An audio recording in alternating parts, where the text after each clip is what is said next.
After F I R ملزم کے آئینی اور قانونی حقوق کیا ہیں؟ Right of accused after F I R ملزم کے قانونی حقوق کیا ہیں، جس کی اویئرنیس نہ ہونے کی وجہ سے ہمارے معاشرے میں سم آف ٹائم انسانیت سوز سلوک بھی کیا جاتا ہے اریسٹڈ پرسنز کے ساتھ۔ کیونکہ ان کو اپنے لیگل رائٹس کی انفارمیشن نہیں ہوتی۔ ملزم کے حقوق کسی بھی کرمنل کیس کے اندر۔ This is Mubashir Iqbal Chauhan, advocate high court. بہت انفارمیٹیو اور پریکٹیکل ٹاپک ہے آج ہمارا۔ اس ویڈیو کو سیو کر لیجئے گا اور اپنے دوستوں سوشل سرکل کے اندر شیئر بھی کیجئے گا تاکہ ہر شخص کو اپنے لیگل رائٹس کا علم ہو کہ اس کے آئینی اور قانونی حقوق کیا ہیں، اور وہ آئینی اور قانونی حقوق کس قانون کی کتاب میں کس سیکشن کے اندر مینشن ہے۔ کیونکہ ہمارے ملک میں جس طرح کے نئے لاز آ رہے ہیں، ابھی ریسنٹلی بھی کچھ لاز اسمبلی سے منظور ہوئے ہیں، ان کے اوپر بھی جلدی ویڈیو آ جائے گی گونڈا ایکٹ کے بارے میں، تو اس میں تو بہت ساری چیزیں ایسے سٹرک کر دی گئی ہے کہ آپ کو ان قوانین کا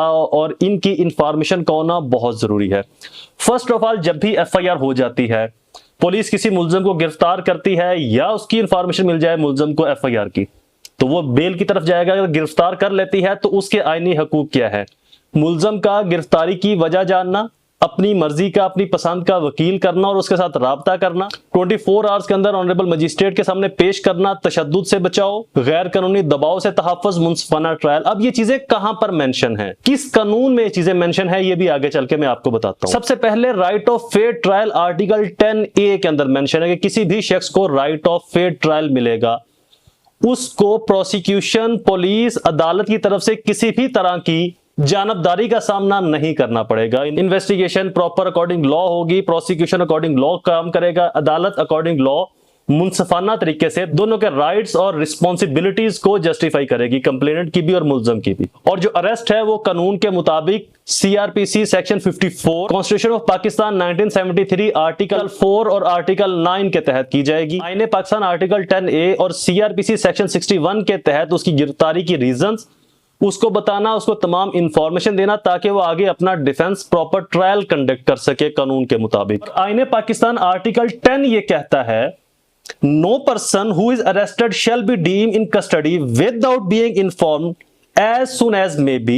On the ground of such arrest, no shall he be denied the right of consult and be defended by a legal practitioner of his choice.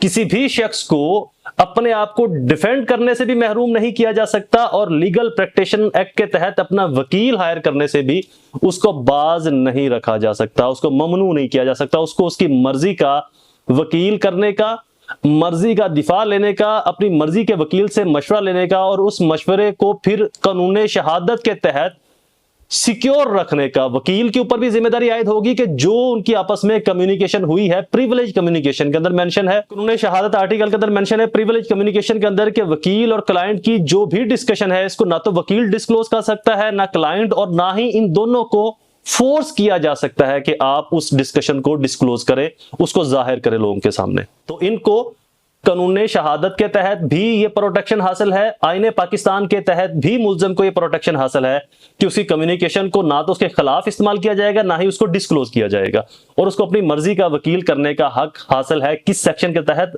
Article 10 کے تحت۔ دین 24 آورز کے اندر اگر تفتیش مکمل ہے تو مجسٹریٹ کے سامنے پیش کیا جائے گا۔ ریکوری ہو چکی ہے 167 کے تحت، اگر ریکوری یا تفتیش بقایا ہے تو مزید ریمانڈ کی طلبی ہوگی۔ یہ سی آر پی سیکشن 61 اور 167 کے تحت یہ پروسیس آگے سٹارٹ ہوگا۔ جسمانی تشدد سے تحفظ، constitution of Pakistan article 14، article 9 اس چیز کی گارنٹی دیتا ہے اور انشور کرتا ہے کہ کسی بھی شخص کی ڈگنیٹی کو، رسپیکٹ کو وائلیٹ نہیں کیا جائے گا۔ اس کو جسمانی، دماغی torture, batting, illegal pressure, extracting evidence, force confession نہیں کروایا جائے گا، کسی سے گواہی حاصل نہیں کی جائے گی اس کے خلاف۔ تو یہ آرٹیکل 14، آرٹیکل 9 اور آرٹیکل 13 سب آرٹیکل بھی انشور کرواتا ہے ان لاز کے بارے میں، کانسٹیٹیوشن آف پاکستان 1973 کا۔ اور اب موسٹ امپورٹنٹ، خاموش رہنے کا حق۔ ملزم کو باقاعدہ طور کے اوپر آئین پاکستان یہ حق دیتا ہے کہ وہ خاموش رہے، اس کی جگہ پر اس کا وکیل بولے، اس سے آپ بلوا نہیں سکتے۔ ہاں، اس سے ڈسکشن کی صورت میں پوچھ گچھ ہو سکتی ہے کہ ہاں بھی آپ یہ بتاؤ، آپ یہ بتاؤ، وہ آگے کہ مجھے معلوم نہیں، مجھے نہیں پتا، میرا وکیل دے گا، تو یہ اس کا لیگل رائٹ ہے، اس کو آپ زور زبردستی پوچھ گچھ نہیں کر سکتے. تو خاموش رہنے کا حق آرٹیکل 13 سب آرٹیکل بی کے اندر مینشن ہے. اکثر پولیس والے میں دیکھتا ہوں ریمانڈ پر لے کر آتے ہیں ملزمان کو، تو کہتے ہیں جی ملزم تعاون نہیں کر، اور آگے سے ججی صاحبان بھی ہمارے کہتے ہیں کہ جی تعاون کرو، کیوں نہیں تعاون کرتے. تو وہاں پر ان کے وکیل کو یہ بولنا چاہیے کہ article 13 sub article B protection دیتا ہے مجھے تعاون نہ کرنے سے، میں کیوں تعاون کروں.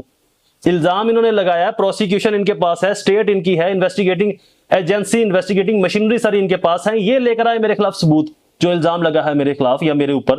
میں کیوں ان کو بتاؤں، میں کیوں بولوں. میں تو آلریڈی ایک کرائسس سے، میں تو آلریڈی ایک ٹربل سے گزر رہا ہوں، ایک ٹراما سے گزر رہا ہوں، ایک الزام سے گزر رہا ہوں. سوسائٹی کے اندر میری رسپیکٹ داؤ پر لگی ہے، لوگ مجھے مجرم تسلیم کیے بیٹھے ہیں، تو میں کیوں بولوں. میں تو آلریڈی ایک ٹربل کے اندر ہوں. یہ لے کر آئے ایویڈنس میرے خلاف جو سی سی ڈی کر رہی ہے ہمارے یہاں پر مقابلے، وہ بھی اس لا کی وائلیشن ہے، اور ایک دن آئے گا کہ یہی لا جو ہے وہ پھر ان کے خلاف استعمال ہوگا. بٹ اینی وے وہ ہمارا معاملہ نہیں، وہ ایک الگ میٹر ہے.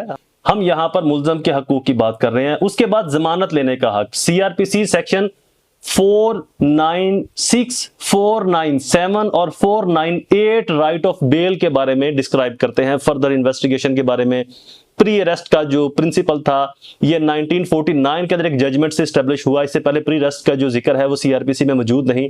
تو 1949 کی اس ججمنٹ کے اندر، وہ ججمنٹ بھی میں کوٹ کر دوں گا، جس کے بعد پری اریسٹ بیل کا انیشیٹو سٹارٹ ہوا. اس کے بعد غیر جانبدار انویسٹیگیشن کا جو رائٹ ہے اکیوز کا، وہ سی آر پی سی 156 157 اور پولیس رول 1934 چیپٹر 25.1 9 10 13 کے اندر ہے کہ ملزم کو بھی، الزام علیہ کو بھی رائٹ آف انویسٹیگیشن کا وہی حق دیا جائے گا جو کمپلینٹ کو دیا گیا ہے. اور پھر اس کے بعد 161 کی سٹیٹمنٹ کیس ڈائریز اور 173 کی چلان رپورٹ ہے. ان کے اوپر میری آلریڈی ویڈیوز اپلوڈ ہو چکی ہیں، سو میرے چینل اور میرے پیج کی آپ پلے لسٹ میں جا کر وہ دیکھ سکتے ہیں. اسٹے کنیکٹڈ، ایسی انفارمیٹیو ویڈیوز اور بھی اپلوڈ ہوتی رہیں گی. ویڈیو کو لائک اور شیئر ضرور کیجیے گا. دوبارہ حاضر ہوں گا کسی اور انفارمیٹیو ویڈیو کے ساتھ، تب تک مجھے اپنی دعاؤں میں ضرور یاد رکھیں. اللہ تعالیٰ آپ سب کا حامی ناصر ہو. والسلام.